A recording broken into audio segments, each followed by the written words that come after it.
The Berlin Wall, 1961 to 1989, the Cold War. The Berlin Wall would become a symbol of ideological division and suppression of human rights during the Cold War. It represented the Iron Curtain that separated Western Europe and the Eastern Bloc. In August 1961, the communist government of the German Democratic Republic of East Germany began construction of the wall and placement of barbed wire between West Berlin and the East. Its purpose was to stop Western fascists from entering the socialist state of East Germany and stopping defections from east to west. It would continue to do so until November 9, 1989, when the East German regime announced that its citizens had the right to cross the border when they wanted. The wall goes up. When World War II came to an end in 1945, the victors came together at the Yalta and Potsdam conferences to split Germany into 4 Allied occupation zones. East Germany would go to the Soviet Union, while the western part went to the United States, Great Britain, and France. Even though Berlin was located entirely within the Soviet part of the country, the city would be split into 4 sectors in the same way. The Russians were determined to remove the United States, Britain, and France from Berlin.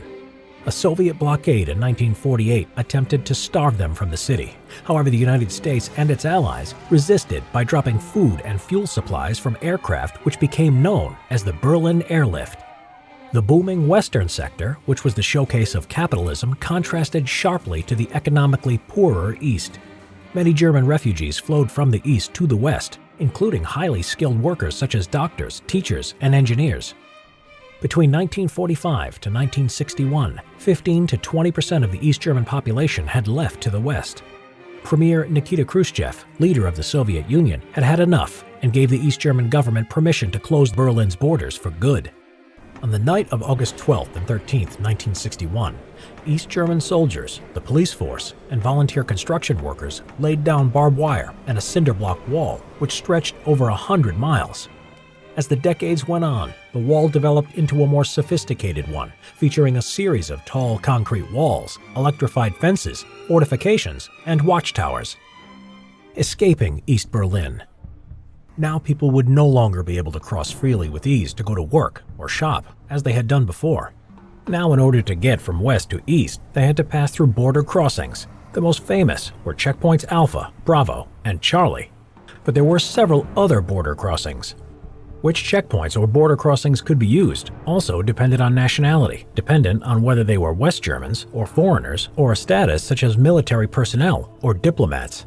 West Berliners or West Germans, as well as foreigners, could apply for a visa to get into East Berlin. East Berliners and East Germans, however, were not permitted to cross the border to West Berlin or West Germany. In October 1961, U.S. Chief of Mission in West Berlin E. Allen Leitner was stopped in his car by East German police. This prevention of access for American officials to East Berlin caused a standoff between American and Soviet tanks, which faced off at Checkpoint Charlie. For many hours, both sides stared each other down, waiting for their enemy to fire. The potential for World War III was eventually averted when President John F. Kennedy contacted Nikita Khrushchev and convinced him to withdraw his tanks. The American tanks also backed away soon after. Armed soldiers patrolled the wall and would shoot anyone on sight attempting to escape. Ditches, barbed wire, guard dogs, searchlights, and minefields were also set up to prevent escape attempts. Buildings overlooking the wall were demolished or had their windows bricked up so that people could not escape by jumping from them. At least 171 people were killed trying to cross the wall.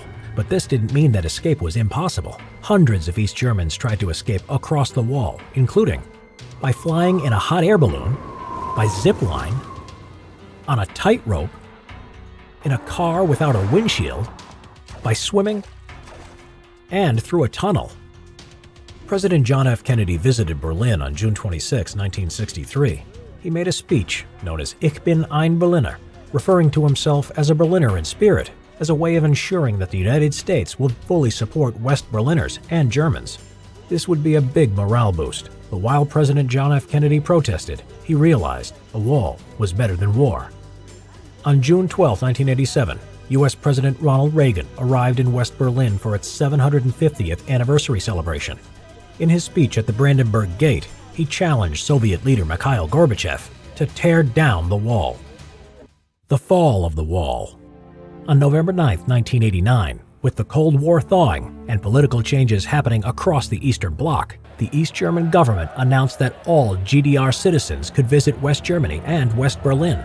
Günter Schabowski, the East German communist official who was the unofficial spokesman, had announced a new freedom of travel for East Germans to the West, in that they could apply for visas from the state agency in an orderly manner. In an unprepared interview, after not having all the information, he said to journalists, "We have decided today to implement a regulation that allows every citizen of the German Democratic Republic to leave East Germany through any of the border crossings." And when asked when this would take effect, he responded, "According to my information, immediately, without delay." From this interpretation, thousands of East Germans gathered around the checkpoints and the wall, creating a party atmosphere. Then the crowd of East Germans crossed the border and climbed onto the wall, celebrating with West Germans on the other side. People knocked down the wall with hammers, and soon with the help of bulldozers, it was pulled down. The reunification of East and West Germany was made official on October 3, 1990. Subscribe to our channel for more animated history videos. Get Simple History: The Cold War out today. Hey Simple History fans, if you're looking for a better way to support the channel and help us create more epic content, consider becoming a sponsor on our channel. Sponsoring means that for just $5 a month, you get these amazing perks. You can be the first to see new episodes with early access. You'll be able to watch new episodes before anyone else with this perk. A custom icon that shows alongside your username in the comments section and in live chat. When you sponsor us, you also become an influencer with sponsor-only comments. You can communicate directly with us and help us pick the topics that we'll do next on Simple History. Our videos will continue to be uploaded as usual, and remember, it's not mandatory to sponsor us. Thank you for letting us feed your hunger for history.